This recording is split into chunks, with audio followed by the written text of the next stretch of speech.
Hey guys, here's the next video. One little thing.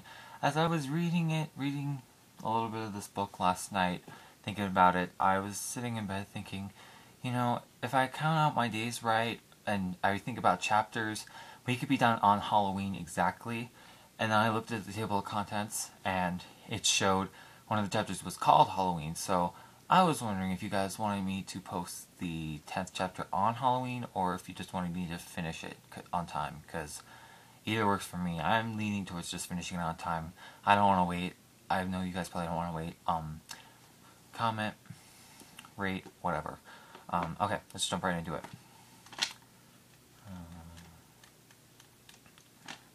Chapter 2, The Vanishing Glass. Nearly 10 years had passed since the Dursleys had woken up to find their nephew on the front step.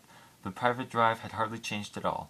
The sun rose on the same tidy front gardens and lit up the brass number 4 on the Dursleys' front door. It crept into their living room, which was almost exactly the same as it had been on the night when Mr. Dursley had seen that fateful news report about the owls. Only the photographs on the mantelpiece really showed how much time passed. 10 years ago, there had been lots of pictures of what looked like a large pink beach ball wearing different colored bonnets. But Dudley Dursley was no longer a baby, and now the photographs showed a large blond boy riding his first bicycle on a carousel at the fair, playing a computer game with his father, being hugged and kissed by his mother. The room held no sign at all that another boy lived in the house too. Yet Harry Potter was still there, asleep at the moment, but not for long. His Aunt Petunia was awake, and it was her sure voice that made the first noise of the day. "Up! Get up! Now!" Harry woke with a start. His aunt rapped on the door again. "Up!" she screeched. Harry heard her walking toward the kitchen, and then the sound of the frying pan being put on the stove. He rolled onto his back and tried to remember the dream he had been having. It had been a good one. There had been a flying motorcycle in it. He had a funny feeling that he'd had the same dream before. His aunt was back outside the door. "Are you up yet?" she demanded. "Nearly," said Harry. "Well, get a move on. I want you to look after the bacon. And don't you dare let it burn. I want everything to be perfect on Dudley's birthday." Harry groaned. "What did you say?" His aunt snapped through the door. Nothing. Dudley's birthday. How could he have forgotten? Harry got slowly out of bed and started looking for socks. He found a pair under his bed, and after pulling a spider off of one of them, put them on. Harry was used to spiders because the cupboard under the stairs was full of them, and that was where he slept. When he was dressed, he went down to the hall into the kitchen. The table was almost hidden beneath all of Dudley's birthday presents. It looked as though Dudley had gotten the new computer he wanted, not to mention the second television and racing bike.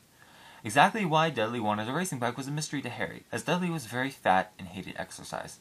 Unless, of course, it involved punching somebody. Dudley's favorite punching bag was Harry, but he couldn't often catch him. Harry didn't look it, but he was very fast. Perhaps it had something to do with living in a dark cupboard, but Harry had always been small and skinny for his age. He looked even smaller and skinnier than he really was, because all he had to wear were old clothes of Dudley's, and Dudley was about 4 times bigger than he was. Harry had a thin face, knobbly knees, black hair, and bright green eyes. He wore round glasses held together with a lot of scotch tape because of all the times Dudley had punched him in the nose. The only thing Harry liked about his own appearance was a very thin scar on his forehead that was shaped like a bolt of lightning. He had it as long as he could remember, and the first question he could ever remember asking his Aunt Petunia was how he had gotten it. "In the car crash when your parents died," she had said, "and don't ask questions." Don't ask questions. That was the first rule for a quiet life with the Dursleys. Uncle Vernon entered the kitchen as Harry was turning over the bacon. "Comb your hair," he barked, by way of a morning greeting. About once a week, Uncle Vernon looked over the top of his newspaper and shouted that Harry needed a haircut. Harry must have had more haircuts than the rest of the boys in his class put together, but it made no difference. His hair simply grew that way, all over the place. Harry was frying eggs by the time Dudley arrived in the kitchen with his mother. Dudley looked a lot like Uncle Vernon. He had a large pink face, not much neck, small watery blue eyes, and thick blonde hair that lay smoothly on his thick fat head. Aunt Petunia often said that Dudley looked like a baby angel. Harry often said that Dudley looked like a pig in a wig. Harry put the plates of egg and bacon on the table, which was difficult as there wasn't much room. Dudley, meanwhile, was counting his presents. His face fell. 36, he said, looking up at his mother and father. "That's 2 less than last year. Darling, you haven't counted Aunt Marge's present, see? It's under this big one from Mommy and Daddy." "All right, 37 then," said Dudley, going red in the face. Harry, who could see a huge Dudley tantrum coming on, began wolfing down his bacon as fast as possible in case Dudley turned the table over. Aunt Petunia obviously scented danger too, because she said quickly, "And we'll buy you another 2 presents when we're out today. How's that, Pumpkin? 2 more presents, is that alright?" Dudley thought for a moment. It looked like hard work. Finally he said slowly, "So I'll have 39 sweetums," said Aunt Petunia. "Oh." Dudley sat down heavily and grabbed the nearest parcel. "Alright then." Uncle Vernon chuckled. "Little Tyke wants his money's worth, just like his father. Attaboy, Dudley." He ruffled Dudley's hair. At that moment the telephone rang and Aunt Petunia went to answer it while Harry and Uncle Vernon watched Dudley unwrap the racing bike, a video camera, a remote control airplane, 16 new computer games, and a VCR.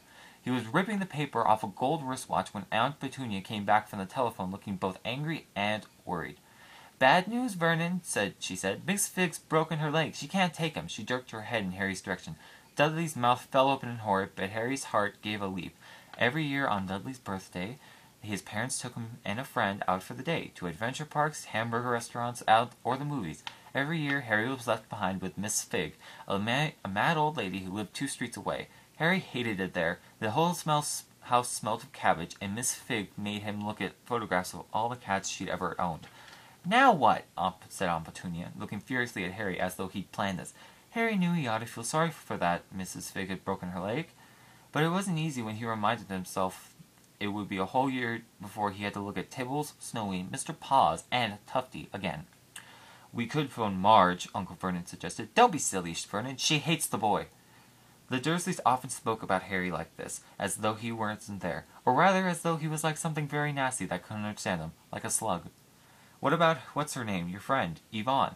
"On vacation in Majorca," snapped Aunt Petunia. "You could just leave me here," Harry put in hopefully. He'd be able to watch what he wanted on television for a change, and maybe even have a go at Dudley's computer. Aunt Petunia looked as though she'd swallow a lemon. "And come back and find the house in ruins?" she snarled. "I won't blow up the house," said Harry, but they weren't listening. "I suppose we could take him to the zoo," said Aunt Petunia slowly, "and leave him in the car." "That car's new. He's not sitting in it alone." Dudley began to cry loudly. In fact, he wasn't really crying. It had been years since he'd really cried, but he knew that if he screwed up his face and wailed, his mother would give him anything he wanted. "Dinky Duddy Dims, don't cry. Mummy won't let him spoil your special day," she cried, flinging her arms around him. "I don't want him to come," Dudley yelled between huge resent sobs. "He always spoils everything." He shot Harry a nasty grin through the gap in his mother's arms. Just then the doorbell rang. "Oh, good Lord, they're here!" said Aunt Petunia frantically, and a moment later Dudley's best friend, Piers Polkiss, walked in with his mother. Piers was a scrawny boy with a face like a rat. He was usually the one who held people's arms behind their backs while Dudley hit them. Dudley stopped pretending to cry at once. Half an hour later, Harry, who couldn't believe his luck, was sitting in the back of the Dursleys' car with Piers and Dudley, on the way to the zoo for the first time in his life. His aunt and uncle hadn't been able to think of anything else to do with him, but before they left, Uncle Vernon had taken Harry aside. "I'm warning you," he had said, putting his large purple face right up close to Harry's. "I'm warning you now, boy. Any funny business, anything at all, and you'll be in that cupboard from now until Christmas." "I'm not going to do anything," said Harry, honestly, but Uncle Vernon didn't believe him. No one ever did. The problem was, strange things often happened around Harry, and it was just no good telling the Dursleys he didn't make them happen. Once, Aunt Petunia, tired of coming back from the barber's looking as though he hadn't been at all, had taken a pair of kitchen scissors and cut his hair so short he had almost bald except for his bangs, which she left to hide that horrible scar. Dudley had laughed himself silly at Harry, who spent a sleepless night imagining school the next day, where he was already laughed at for his baggy clothes and tape glasses. Next morning, however, he had gotten up to find his hair exactly as it had been before Aunt Petunia had sheared it off. He had been given a week in his cupboard for this, even though he had tried to explain that he couldn't explain how it had grown back so quickly. Another time, Aunt Petunia had been trying to force him into a revolting old sweater of Dudley's, brown with orange puffballs. The harder she tried to pull it over his head, the smaller it seemed to become until finally it might have fitted a hand puppet, but certainly wouldn't fit Harry. Aunt Petunia had decided it must have shrunk in the wash, and to his great relief, Harry wasn't punished. On the other hand, he'd gotten into terrible trouble for being found on the roof of the school kitchens. Dudley's gang had been chasing him as usual when, as much to Harry's surprise as anyone else's, there he was sitting on the chimney. The Dursleys had received a very angry letter from Harry's headmistress telling them Harry had been climbing school buildings. All he tried to do, as he shouted at Uncle Vernon through the locked door of his cupboard, was jump behind the big trash cans outside the kitchen doors. Harry supposed that the wind might have caught him in mid-jump. But today nothing was going to go wrong. It was even worth being with Dudley and Piers to be spending the day somewhere that wasn't school, his cupboard, or Mrs. Fig's cabbage-smelling living room. While he drove, Uncle Vernon complained to Aunt Petunia. He liked to complain about things. People at work, Harry, the council, Harry, the bank, and Harry were just a few of his favorite subjects. This morning, it was motorcycles. "Roaring along like maniacs, the young hoodlums," he said, as the motorcycle overtook them. "I had a dream about a motorcycle," said Harry, remembering something. It was flying. Uncle Vernon nearly crashed into the front. He turned right around in his seat and yelled at Harry, his face like a gigantic beet with a mustache. "Motorcycles don't fly!" Dudley and Piers snickered. Snicker, that's a funny word. "I know they don't," said Harry. "It was only a dream." But he wished he hadn't said anything. If there was one thing the Dursleys hated even more than his asking questions, it was his talking about anything acting in a way it shouldn't, no matter if it was a dream or even a cartoon. They seemed to think he might get dangerous ideas. It was a very sunny Saturday noon, and the zoo was crowded with families.